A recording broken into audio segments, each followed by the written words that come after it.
Je ne pense pas être visée par vos TikTok concernant la maman de Thibaut, mais vu que j'ai ouvert ma bouche à ce sujet, je vais quand même répondre comme si j'étais visée. Si vous prétendez vouloir aider quelqu'un en lui tendant la main, quelqu'un qui a vécu le pire drame qui puisse exister pour des parents, n'espérez pas pouvoir reprendre votre main au bout de quelques semaines. C'est juste impossible et même inhumain.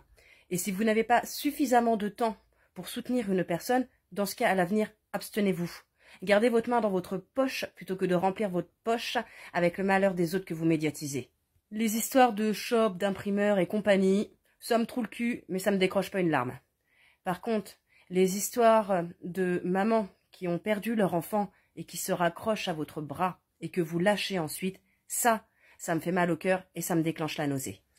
D'après ces dires, cette maman que vous avez prétendu aider, du jour au lendemain, vous l'avez bloquée, vous avez supprimé la pétition, et ce, sans explication.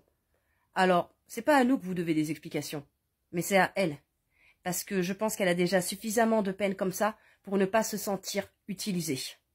Utiliser le malheur des autres juste pour se faire de la thune, c'est juste pas normal en fait. Et c'est un petit peu normal qu'on se scandalise face à ça.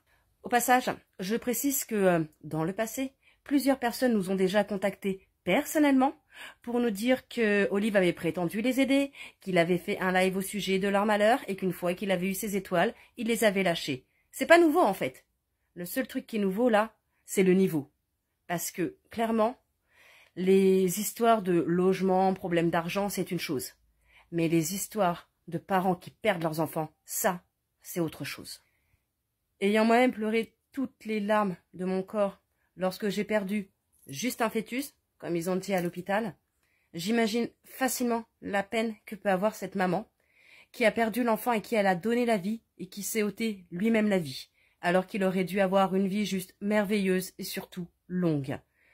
Je l'imagine facilement, mais vous apparemment, vous êtes à 1000 lieues de l'imaginer.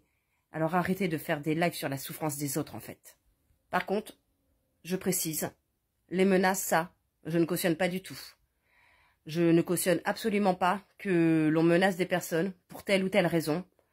Donc, Morgane, sache que, personnellement, non, je ne t'insulterai pas sur les réseaux. Je peux dire que tu me donnes la nausée, que tu me donnes envie de gerber. C'est d'ailleurs les propos que j'ai tenus. Mais non, je ne t'insulterai pas et jamais je ne te menacerai. Mon combat à moi, il est ailleurs.